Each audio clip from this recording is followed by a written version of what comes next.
Hello, welcome back to WheelchairDNA. We're talking about travel 101. This is the series where I teach you end-to-end everything you need to know about travel. So actually, in the next video, I talk about having the same outfit as this video, but that's not true anymore because I'm re-recording this first video because it was originally it was 10 minutes.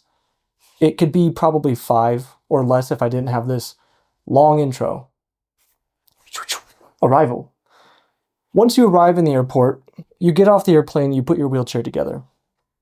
And you're going to have some type of assistance around you if you requested it. If you didn't request it, you're a little bit more on your own, but we're talking about traveling in a wheelchair specifically. So if you are traveling in a wheelchair, or even if you can walk, but you requested a wheelchair to go through the airport, so someone's pushing you through the airport, you're going to have assistance. Depending on where you are in the world, that assistance will be really good, maybe maybe pretty bad.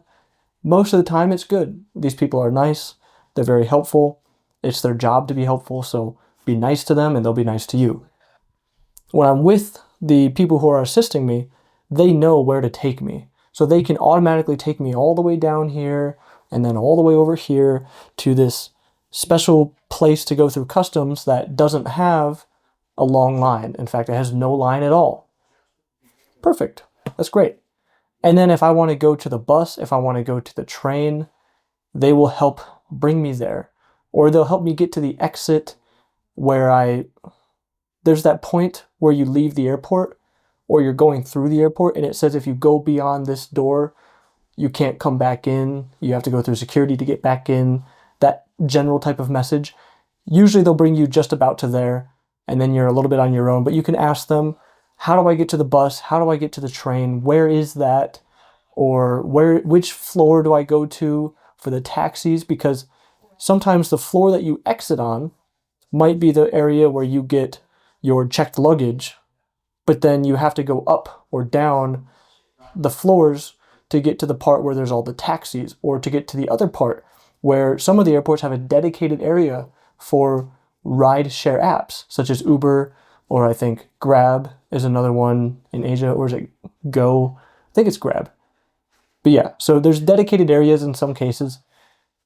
Most of the time there's a sign telling you where to go, but you have to know how to read these signs, and they don't always give the best directions. They have an arrow pointing this way when it really means to go continue that way and then turn, or they have an arrow going up, but it means to go to the next floor up, or sometimes it means to continue forward. It can be confusing. Usually there are other people around to help you. Sometimes if you don't speak the same language as them, it can be difficult. This is where translate apps come in handy. Google Translate. You can use AI to help you translate, anything like that. Very good to do. And if you need to, you can show somebody your maps and just show them your route, your navigation route that might be telling you to take this bus to this bus and this bus to here.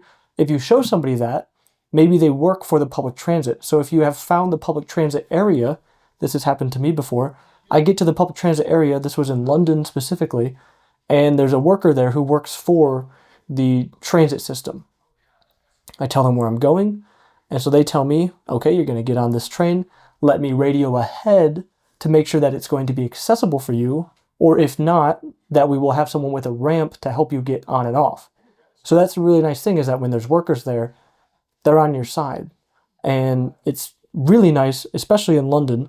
London is a really, really nice city for this, where they have people all over the place who actually, they sought me out. They came to find me.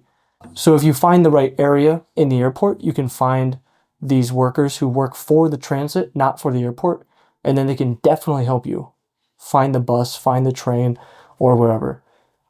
When you're getting off of the airplane, if it's a long airplane ride or flight, then you might just want to take a taxi. A little bit easier. It just goes direct. It doesn't always give you a faster trip. Sometimes it takes longer. Maybe there's traffic compared to the train. If it's underground or even above ground, it's on its own track. No traffic for the trains. have a general idea before you get there what you want to do. Because you can look up the navigation before you go. You can look up from the airport to my hotel, and you can look at the options for public transit around the time of your arrival.